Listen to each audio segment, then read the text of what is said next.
చిలులు పడ్డాయా అన్నట్టుగా వరద కుమ్మరించింది. వరుణ దేవుడు హైదరాబాద్ పై పగబట్టాడా అన్న లెవెల్లో కొద్ది రోజులుగా కుండపోత వానలు పడుతున్నాయి. మొన్న కురిసిన వర్షానికి ఒకే రోజు నలుగురు గల్లంతయ్యారు. రాత్రి కురిసిన వర్షానికి ఓ యువకుడు కొట్టుకుపోయాడు. ఇదంతా మహానగరంలోనే జరుగుతోంది. రాత్రి కురిసిన కుంభవృష్టికి భాగ్యనగరం బెంబేలెత్తిపోయింది. రాష్ట్ర రాజధాని నగరం చిగురు టాకులా వణికింది. చెరువెక్కడో రోడ్డెక్కడో అన్న పరిస్థితులు కనిపించాయి. రోడ్లపై ఏరుల్లా నీరు ప్రవహించగా వాహనదారులు ఎక్కడికక్కడే నిలిచిపోయి తీవ్ర ఇబ్బందులు పడ్డారు.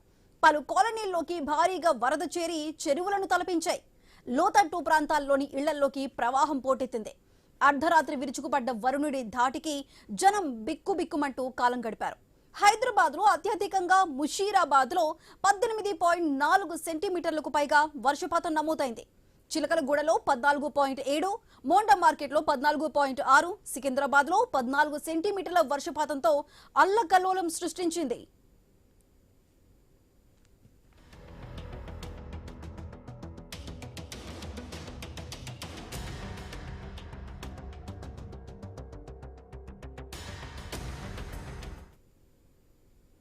భారీ వర్షానికి సికింద్రాబాద్ మోండా మార్కెట్ చేపల బావి ప్రాంతంలో 5 ద్విచక్ర వాహనాలు కొట్టుకుపోయాయి. ప్రవాహ ఉధృతికి నాలా ఆనుకుని ఉన్న బస్తీలో నిలిపి ఉన్న బైక్లు కిలోమీటర్ల మేర కొట్టుకుపోయాయి.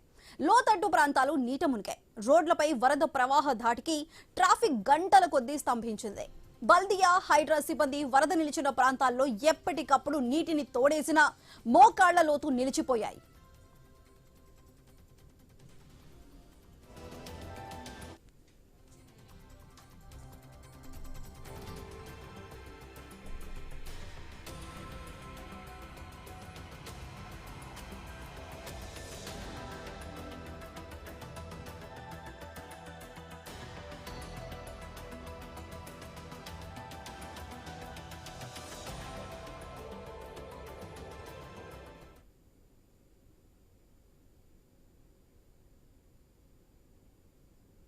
కొద్ది రోజులుగా హైదరాబాద్ లో రాత్రి అయితే చాలు వర్షం కుమ్మేస్తోంది. తెల్లారేసరికి లోతట్టు ప్రాంతాలు జలమయమైపోతున్నాయి. అర్ధరాత్రి వేళ అధికారులు వాటర్ క్లియర్ చేయాల్సి వస్తోంది. వారం రోజులుగా నగరంలో వింత వాతావరణ మార్పులు కనిపించాయి. ఎందుకిలా నగరంలో జరుగుతోంది? రాత్రి సమయంలో భారీ వర్షాలకు కారణాలేంటి?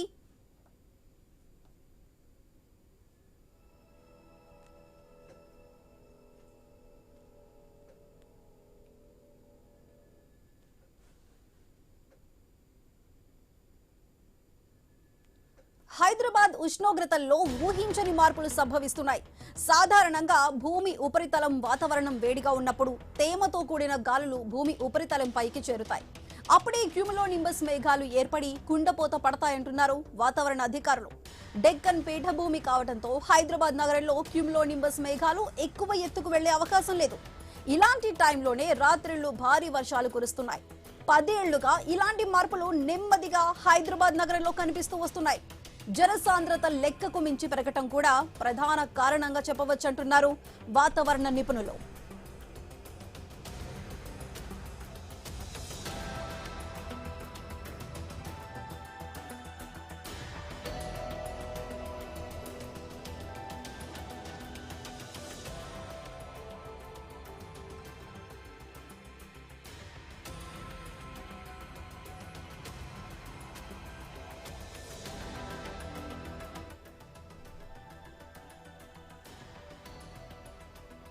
భారీ వర్షానికి సికింద్రాబాద్ మోండా మార్కెట్ చేపల బావి ప్రాంతంలో 5 ద్విచక్ర వాహనాలు కొట్టుకుపోయాయి.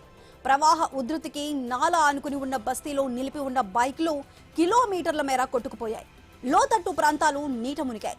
రోడ్లపై వరద ప్రవాహ ధాటికి ట్రాఫిక్ గంటల కొద్దీ స్తంభించింది. బల్దియా హైడ్రా సిబ్బంది వరద నిలిచిన ప్రాంతాల్లో ఎప్పటికప్పుడు నీటిని తోడేసిన మోకాళ్ల లోతు నిలిచిపోయింది వరద నీరు.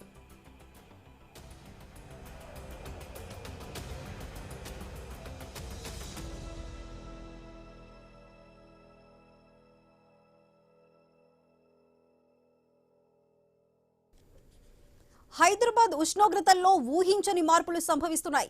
సాధారణంగా భూమి ఉపరితల వాతావరణం వేడిగా ఉన్నప్పుడు తేమతో కూడిన గాలులు భూమి ఉపరితలం పైకి చేరుతాయి. అప్పుడే క్యూములోనింబస్ మేఘాలు ఏర్పడి కుండపోత పడతాయంటున్నారు వాతావరణ అధికారులు. డెక్కన్ పీఠభూమి కావడంతో హైదరాబాద్ నగరంలో క్యూములోనింబస్ మేఘాలు ఎక్కువ ఎత్తుకు వెళ్లే అవకాశం లేదు. ఇలాంటి టైంలోనే రాత్రిళ్లు భారీ వర్షాలు కురుస్తున్నాయి. 10 ఏళ్లుగా ఇలాంటి మార్పులు నెమ్మదిగా హైదరాబాద్ నగరంలో కనిపిస్తూ వస్తున్నాయి. జనసాంద్రత లెక్కకు మించి పెరగటం కూడా ప్రధాన కారణంగా చెప్పవచ్చంటున్నారు వాతావరణ నిపుణులు.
హైదరాబాద్ లో గత కొద్ది రోజులుగా కురుస్తున్న కుంభవృష్టి వర్షాలకు సంబంధించి మరింత డిస్కషన్ చేద్దాం షార్ట్ బ్రేక్ తర్వాత.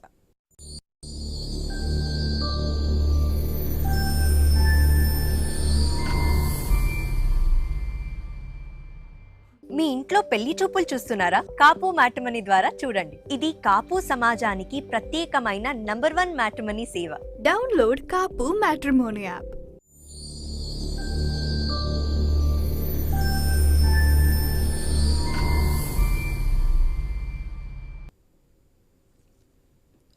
వరుణదేవుడు హైదరాబాద్ పై పగబట్టాడా అన్న లెవెల్లో కొద్ది రోజులుగా కుండపోత వానలు పడుతూనే ఉన్నాయి. మొన్న కురిసిన వర్షానికి ఒకే రోజు 4 గల్లంతయ్యారు. అయితే రాత్రి కురిసిన వర్షానికి కూడా ఓ యువకుడు కొట్టుకుపోయాడు. అయితే ఈ మధ్య కాలంలో కురుస్తున్న భారీ వర్షాలకు సంబంధించి మరింత సమాచారాన్ని అందించడానికి ప్రవీణ్ లైవ్ లో ఉన్నారు. ప్రవీణ్, చెప్పండి, నిన్న రాత్రి కురిసిన వర్షానికి సంబంధించి కూడా ఒక వ్యక్తి కొట్టుకుపోయినట్లు తెలుస్తుంది. అసలు ఈ కుంభవృష్టి వర్షాలకు కారణం ఏమంటున్నారు?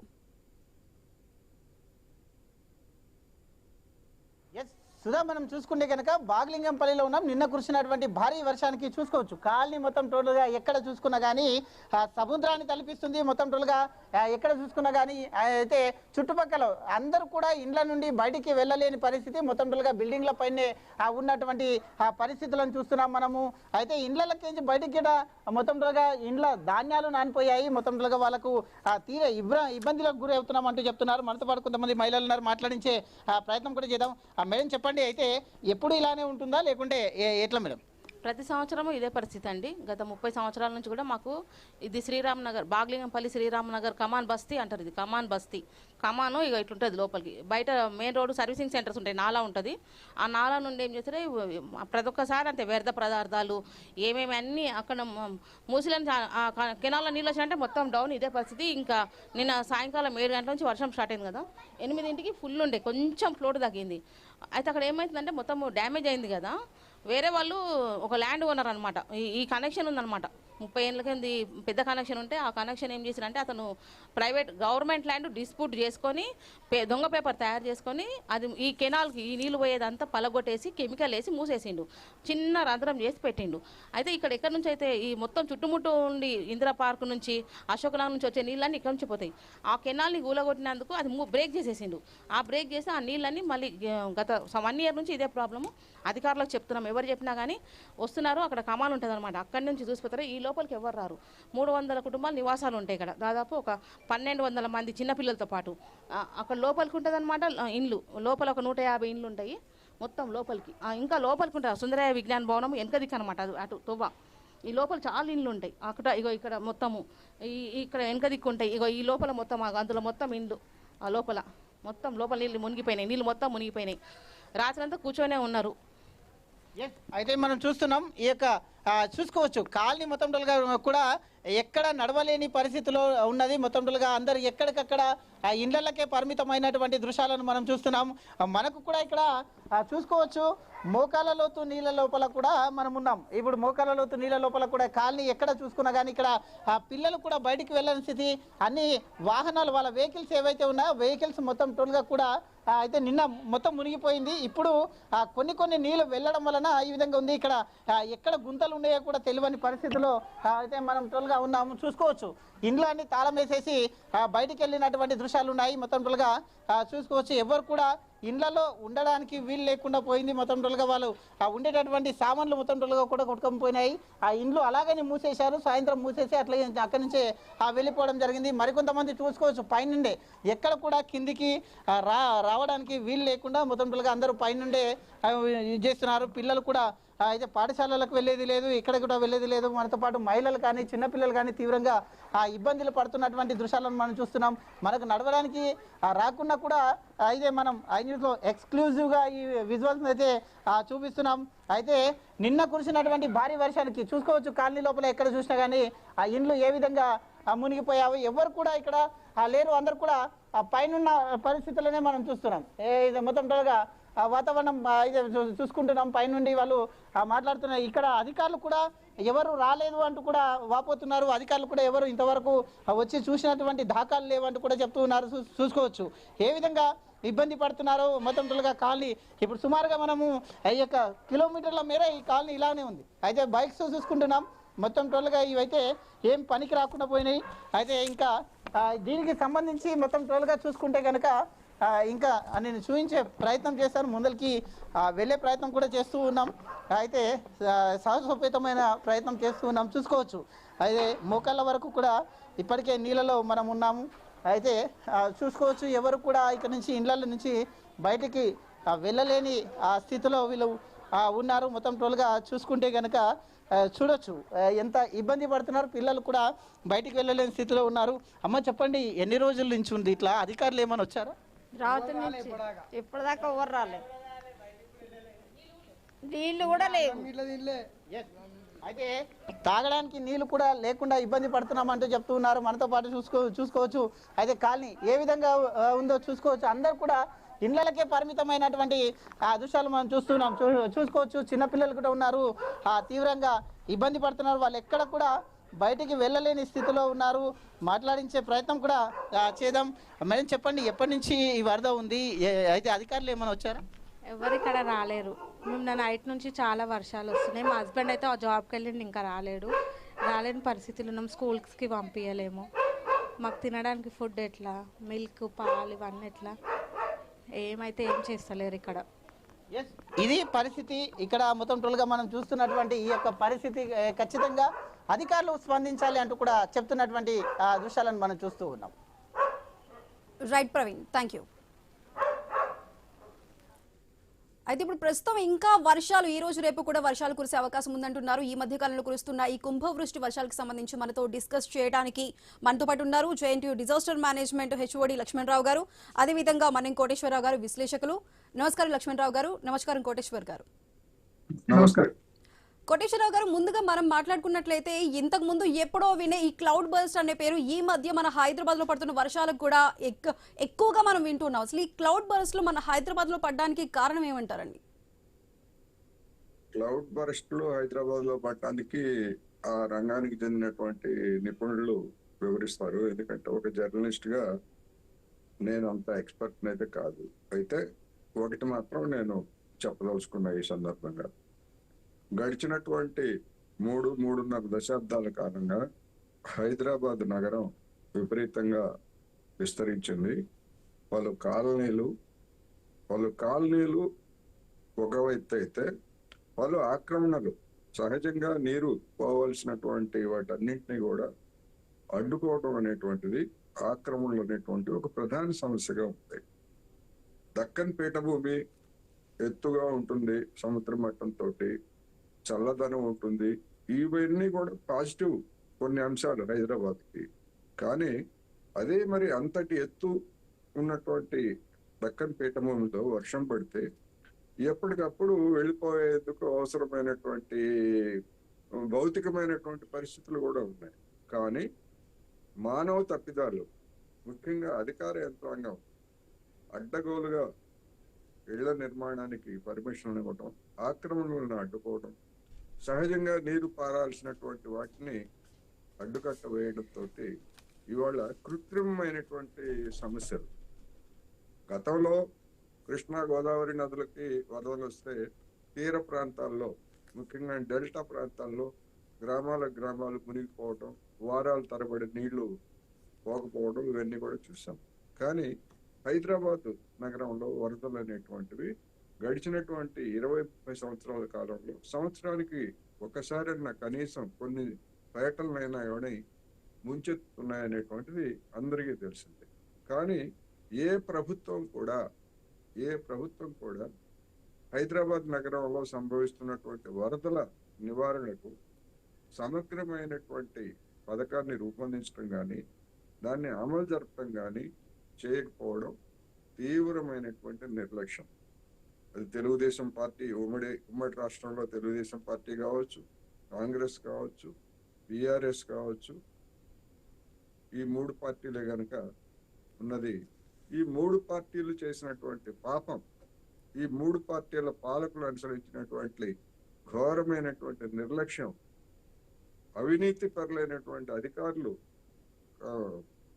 బిల్డర్స్ తోటి, అదేవిధంగా ఆక్రమణలకు పాల్పడినటువంటి వాళ్ళతోటి కుమ్మక్కైన ఫలితంగా ఇవాళ నగరంలో ఈ విధమైనటువంటి పరిస్థితులు తలెత్తుతున్నాయి.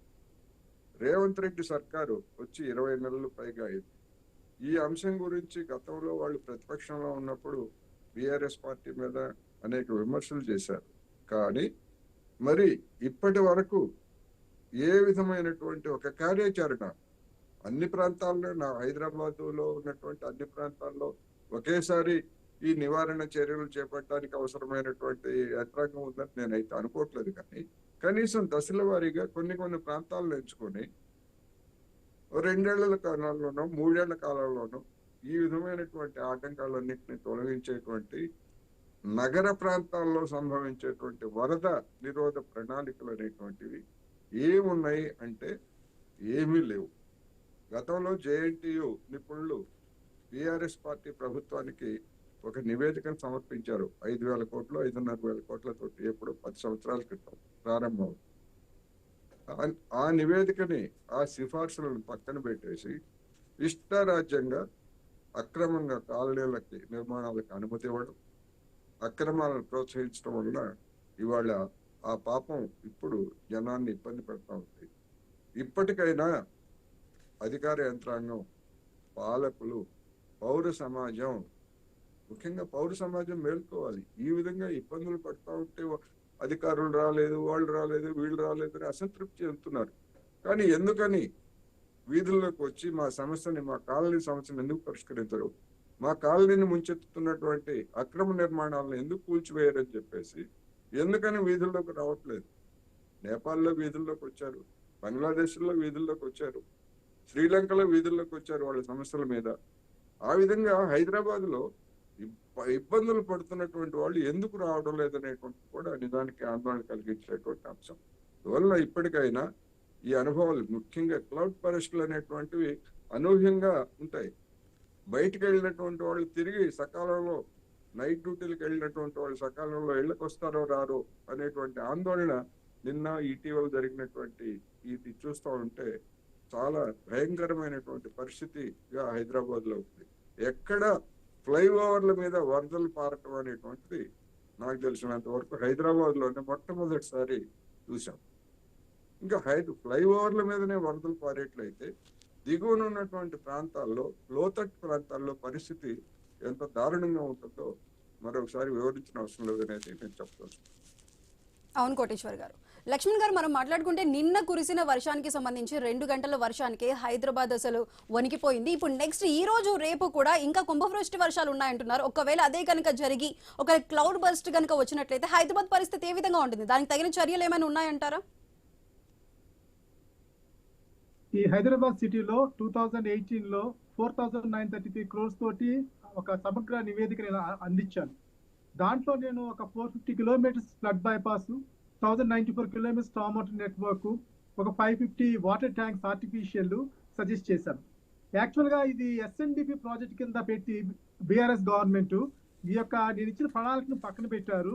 ఈ రోజు కూడా నేను చెప్పేది ఏంటంటే ఖచ్చితంగా స్టామ్ వాటర్ నెట్వర్క్ డెవలప్ చేసుకోకపోతే ఈ ప్రాబ్లం ఎప్పటికీ సాల్వ్ కాదు.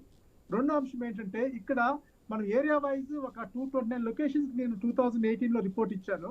ఆ 229 లొకేషన్స్ కి అనుసంధానం చేసుకొని స్టామ్ వాటర్ నెట్వర్క్ డెవలప్ చేసుకుంటే ఈ డెవలప్ అవుతున్న యొక్క బిల్టప్ ఏరియా పెరుగుతున్నప్పుడు ఏ విధంగా మనం 20 ఫీట్లు 40 ఫీట్లు 60 ఫీట్లు రోడ్లు అంటున్నామో అదే విధంగా బిల్టప్ ఏరియా పెరుగుతున్నప్పుడు వాటర్ కూడా మనం ఒక స్థానం కల్పించాలి. ఎందుకంటే వాటర్ పల్లము ఉన్న ప్రదేశానికి మొబిలిటీ అవ్వాలని చూస్తుంది కాబట్టి బిల్టప్ ఏరియా పెరిగినప్పుడు అక్కడ నుంచి వస్తున్న వాటర్ కానీ వర్షం ద్వారా వస్తున్న వాటర్ కానీ ఖచ్చితంగా రోడ్ల మీదకి వస్తుంది కాబట్టి దాంట్లో స్టామ్ వాటర్ నెట్వర్క్ పెట్టుకోవాలా.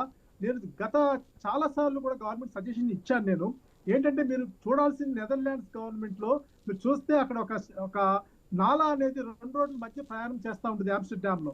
అంటే ఆ విధంగా మనం కనీసం ఒక ½ మీటర్ ఇచ్చి మొబిలిటీ ఇచ్చినా సరిపోతుంది. ఈ రోజున ఎక్కడ వాళ్ళు వాటర్ తోడుతున్నారు, ఏ పాయింట్ మీద తోడుతున్నారు, రోడ్ల మీద తోడుతున్నారు అంటే తప్పు అవుతుందండి. సైంటిఫిక్ గా ఒక వాటర్ స్టాగ్నేషన్ పాయింట్ కు క్యాచ్మెంట్ ఉంటుంది. ఆ క్యాచ్మెంట్ మంచి ప్రదేశంలో ఈ వాటర్ తోడాల. తర్వాత ప్రతి వాటర్ తోడిన దానికి డెస్టినీ ఇవ్వాలి. డెస్టినీ ఇవ్వడం తెలియకపోతే ప్లానింగ్ ఒక అంశం డెఫిషియన్సీగా మనకు కనపడుతుంది. ఒక ఇంజనీర్స్ ని బేస్ పెట్టుకుని ముందుకెళ్తే మాత్రము హైదరాబాద్కి ఎప్పటికీ సాల్వ్ కాదు. రెస్పాన్సిబుల్ గా ఉండాలి అంటే ఖచ్చితంగా ప్లానింగ్ ఫుట్ ప్రింట్ చేయాలా, integrated storm water network develop చేయాలా. రెండో అంశంగా క్లౌడ్ ఫారెస్ట్ అనేది హైదరాబాద్కి రావడం అనేది అది ఈజీగా సాల్వ్ చేయవలసిన అంశము. ఎందుకంటే భూమి మీద జరుగుతున్న పరిణామాలకి ఖచ్చితంగా ఒక సైంటిఫిక్ బోర్డు పెట్టుకొని క్లౌడ్ యొక్క మొబిలిటీ ఎలా ఉంది, దానికి ఓరియంటేషన్ ఎలా ఉంది, ఎంత ఇంటెన్సిటీతో వెళ్తుంది, ఏ ఏరియా వైజ్ వెళ్తుందో చెక్ చేసుకోవాలని. రెండోది ఇది కనుక ఓన్లీ ఒక హైడ్రాలజిక్ సైకిల్ ఇంబ్యాలెన్స్ వల్ల, ఒక ప్రెషర్ డిఫరెన్షియల్స్ వల్ల, అదే హ్యూమిడిటీ వల్ల కనుక జరుగుతుంది అంటే దానికి అనుసంధానంగా ఇంటిగ్రేటెడ్ విండ్ టర్బైన్స్ పెట్టుకోవాలా. మన ఇంజనీర్స్ కానీ, మన ప్లానర్స్ కానీ, మన గవర్నమెంట్ కానీ ఎకనమెట్రిక్ సైడ్ చూసేటప్పుడు వాళ్ళు గమనించాల్సిన అంశం ఏంటంటే ఇది లోకంలో జరుగుతుంది. మీకు ఆమ్స్టర్డామ్ లో బెస్ట్ ఎగ్జాంపుల్ ఉంది.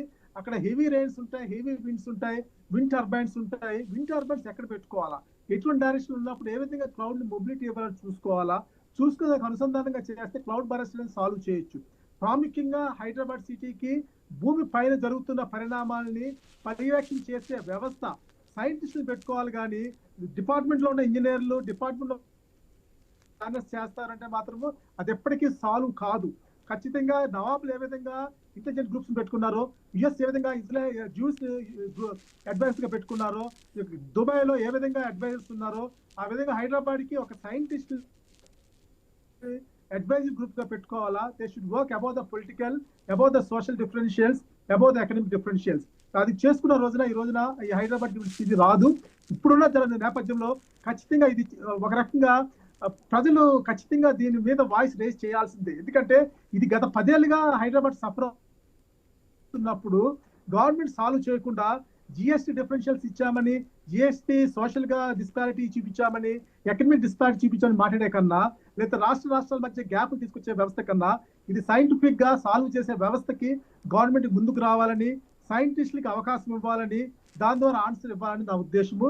మీరు సబ్మిట్ చేసిన రిపోర్ట్ ని ఎందుకు పక్కన పెట్టారు, ఎందుకు స్ట్రాటజిక్ నాలా డెవలప్మెంట్ ప్రోగ్రామ్కి వెళ్ళారు, which is not a solution. ఎందుకంటే భూమి మీద పడుతున్న ఇళ్ల నుంచి పడుతున్న వాటిని డ్రైన్ లో పంపిస్తే ఖచ్చితంగా మ్యాన్ హోల్స్ ఉప్పొంగుతాయి. దాన్ని వైడెన్ చేస్తామన్నామంటే అది చాలా అంటే చేతకాని చిల్లరతనమైన ఒక ప్రణాళిక కింద నా ఉద్దేశము. దీనికి ఖచ్చితంగా సైంటిఫిక్ ప్లానింగ్ కావాలని నా ఉద్దేశం. రైట్ లక్ష్మణ్ గారు.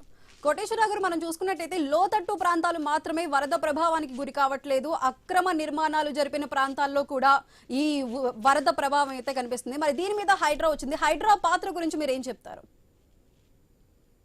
హైడ్రా పాత్ర అనేటువంటిది ఇప్పుడు వచ్చింది. కానీ హైడ్రా రాకముందే అసలైనటువంటి సమస్య మొత్తం పేరుకుపోయి ఉంది కదా. మరి ఈ మధ్య కాలంలో హైడ్రా పాత్ర కనిపిస్తుంది అంటున్నారా?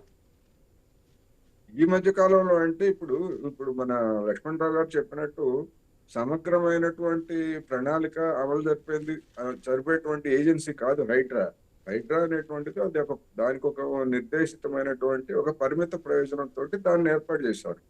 కానీ ఇక్కడ కావాల్సింది ఒక సమగ్రమైనటువంటి ప్రణాళిక. ఇప్పుడు హైదరాబాద్ నగరం అంటే ఇవాళ దాదాపు శివార్లతో సహా కలుపుకొని 1.5 కోటి మంది జనాభా ఉన్నటువంటి ప్రాంతం ఇది. అంటే అనేక చిన్న దేశాల కంటే హైదరాబాద్ నగరం అనేటువంటిది ఓ పెద్ద ప్రాంతం. ఈ పెద్ద ప్రాంతం. రెండోది, రాష్ట్ర ప్రభుత్వానికి ఏమన్నా ఆదాయం ఏమన్నా తక్కువ వస్తుందా? తక్కువ ఏం రావట్లేదు. హైదరాబాద్ నుంచి వచ్చేటువంటి గణనీయమైనటువంటి ఆదాయం తెలంగాణలో అనేకమైనటువంటి ఉపయోగం ఉంది. అందుకని ఇక్కడ ఉన్నటువంటి జనం అంటే ఏంటి? వాళ్ళ యొక్క అవసరాలు పెరుగుతున్నటువంటిది, లేదా ప్రత్యామ్నాయంగా శాటిలైట్ టౌన్షిప్స్, ఆ శాటిలైట్ టౌన్షిప్స్ కూడా ఇట్లాంటి సమస్యను మళ్ళా పునరావృతం కాకుండా చూసుకోవాలి. మనం చూసాం గతంలో హైదరాబాద్లో వరదలు వచ్చినప్పటికీ వరంగల్ ప్రాంతంలో గడిచినటువంటి 2-3 సంవత్సరాల్లో వరంగల్ ప్రాంతంలో కూడా వరదలు రావడం అనేటువంటిది ఒక కొత్త పరిణామం. ఎందుకని? అక్కడ కూడా ఇదే నిర్లక్ష్యం, ప్లానింగ్, ఇష్టం వచ్చినట్టు నిర్మాణాలు. అందువలన ప్రతి పట్టణంలోనూ ఇవాళ ఆ విధమైనటువంటి పరిణామాలు జరుగుతున్నాయి. మనం చూసాం పోయిన సంవత్సరం విజయవాడ, ఆంధ్రప్రదేశ్ రాజధాని అమరావతి నగరానికి పక్కనే ఉన్నటువంటి విజయవాడ, మరి ఒక బుడమేరు అనేటువంటి ఒక చిన్న ఏరు ఎంత ఉధృతితో వచ్చి ప్రమాదం సృష్టించిందో చూసాం. అందువలన ఒక సమగ్రమైనటువంటి, ఒక శాస్త్రీయమైనటువంటి ప్రణాళికని రూపొందించకపోయేట్లయితే రాష్ట్ర ప్రభుత్వము చాలా రాబోయేటువంటి రోజుల్లో చాలా ప్రమాదకరమైనటువంటి ధోరణులు చోటు చేసుకునేటువంటి అవకాశం ఉందనేది నేను చెప్పగలను. రైట్ కోటేశ్వర్ గారు, థ్యాంక్ యూ అండి. లక్ష్మణ్ గారు, థ్యాంక్ యూ అండి. Thank you. సో మనం చూసుకుంటే హైదరాబాద్ ఉష్ణోగ్రతల్లో కూడా ఈ మధ్యకాలంలో ఊహించని మార్పులు అయితే సంభవిస్తున్నాయి. ఈ ఉపరితలం వాతావరణం వేడిగా ఉండడం వల్లే ఈ క్లౌడ్ బర్స్ట్లు జరుగుతున్నాయని కూడా చెప్తున్నారు. అయితే మొత్తం మీద ఇలాంటి వాటికి ప్రభుత్వాలు మాత్రమే కాకుండా ప్రజలు కూడా జాగ్రత్తలు తీసుకోవాలి. అక్రమ నాలాల మీద అక్రమ నిర్మాణాలు చేయకుండా ఇటువంటి జాగ్రత్తలు తీసుకున్నట్లయితే ఇటువంటి వరద ప్రవాహం లేదంటే లోతట్టు ప్రాంతాలకు సంబంధించి కానీ వరద ప్రభావం తగ్గే అవకాశం ఉంది. ఇది ఇవాల్టి స్పెషల్ డ్రైవ్ జలకట్గా. Keep watching I news.